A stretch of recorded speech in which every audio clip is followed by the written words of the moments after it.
Okay, we are working on fractions now, and one of the best ways to get started with that is adding the fractions. And then we'll do more complex things like subtracting, multiplying, dividing them later on. For today's warm up, though, I did want to go over these things called equivalent fractions.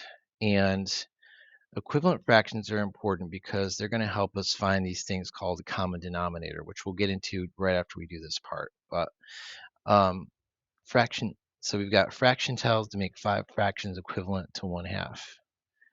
Um, so I've got a slide here that has what our fraction tiles would look like. So we have our one whole right here. And fractions are basically taking one thing and breaking it up into equal parts. So we have our 1/2 right here. We've got our quarters here, and we see that 2 quarters equal 1/2. We got our 6. Then you got 1, 2, 3. I've got 3 6. We've got our 8s, so there's 4 8s, and we've got our tenths. There's 1, 2, 3, 4, 5 tenths. And you could probably see the pattern here. Our denominator is going up by 2s, and our numerator is going up by 1. So there'd be 6 twelfths, 7 14ths, 8 16ths, 9 18ths, 10 20ths, and so on. So, but all of those would be equal to 1/2 for that. And the reason we want to see that is we want to talk about these bottom numbers, these denominators, how these are numbers that we can adjust and help us with adding and subtracting our fractions. Okay, so let's jump in and look at a quick review of what a numerator is. Now the numerator is our top number, and it tells you how many equal parts you have. The denominator says how many equal parts is the whole divided into. Classic example here is pizza. That can be split up into 4 parts. And we can say that 3/4 of this pizza are shaded, or 3 parts are there. I'm assuming this is one was eaten or something like that. If we got rid of another slice of pizza, that would give us 2/4, which is equivalent to 1/2. So um, the more practice we get with these, the more connections we're going to find with our fractions. All right, so open up to page 227.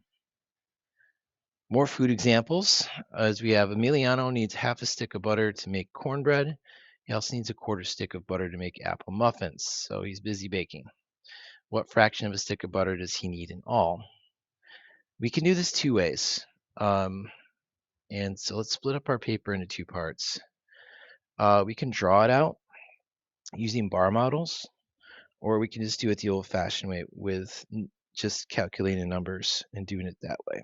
But let's try with drawing it out. Let's literally draw a stick of butter here. And this is half a stick of butter. And then for the other stick of butter, he only needs 1/4 of it, 1/4. So the total amount of butter he's using for this baking project, and I'll just write equals, sorry for my poor handwriting. So you've got these, which is, there's your half a stick of butter, here's your quarter. So that equals 3/4 of a stick of butter. Now we can do the math. So you got half a stick, and he's adding, and that half a stick equals 2/4. And we know 2/4 equals 1/4 equals 3/4. So again, we found that we found an equivalent fraction. We multiplied top and bottom by 2 to get this, to create 2/4, and now their denominators are the same, and now we can actually add what's up top and give us that.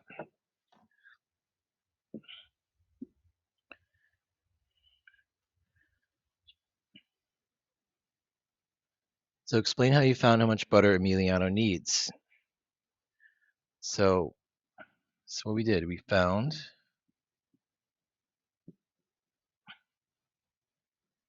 the common denominator,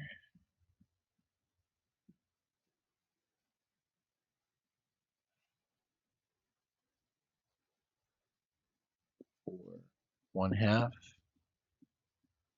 and 1/4.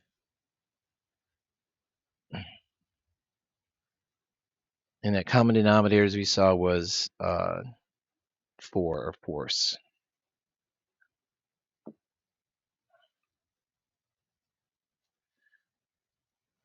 Excuse me. Then we added the numerators.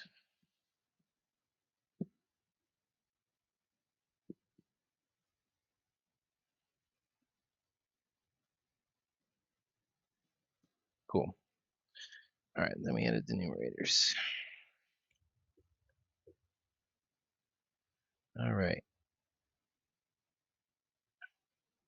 So the next one here, let's give you some time to write that in. The next one below, number 2. Before adding fractions, the fractions must have the same size parts of a whole. So above this, right, denominator.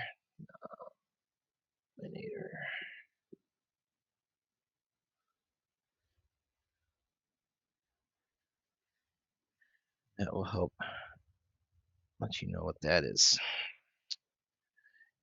You can use, about multiples and equivalent fractions to find common denominator for fractions that have unlike denominators. So for example, here A. Use fractions 1/2 and 1/3.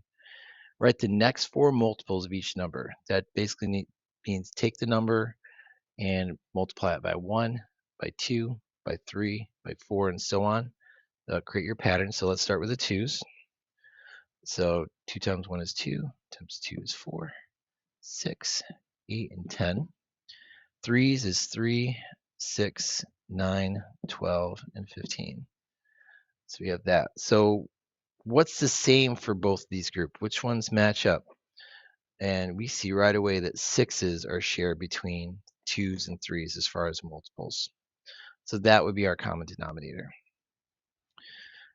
Down here, part B says complete the models and equations to show equivalent fractions for 1/2 and 1/3. So you can use pictures. We use fraction tiles for our warm-up, but you can use pictures to do it here too. So 1/2, I can shade in just as many of these six parts, and I've got 1, 2, 3 to create that half. So that's why 1/2, this 1, is equivalent to 3/6. Over here, I've got 1/3, but if I shade in these two 6, it gives me that. So if you look here, I've got 3 and I've got 2. So 3/6 plus 2/6. Oops. The thing with fractions, and kids usually, this tends to happen quite a bit, they sometimes forget which ones to add and which ones to keep. Denominators are frozen. They always stay the same. So like your 6 here is always going to stay 6. It's those top numbers, the numerators, that we can actually count up. So 3 plus 2 is 5.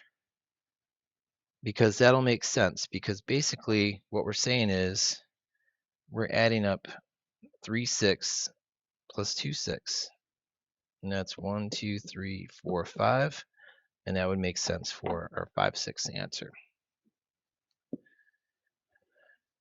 And lastly, what equivalent fractions could you write to add 1/2 and 2/3?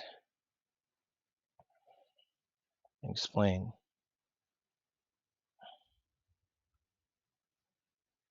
Well, basically, I just want to say this. The number 6 is a common multiple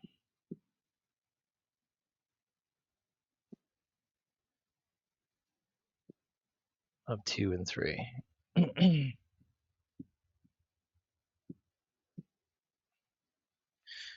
So, and that's why we get our fractions of 3/6 and 2/6, and that gives us the 5/6.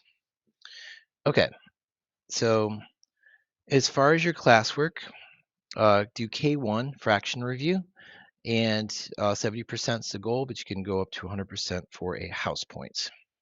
All right, so we'll be doing fractions for a little bit, and if you have any questions, let me know.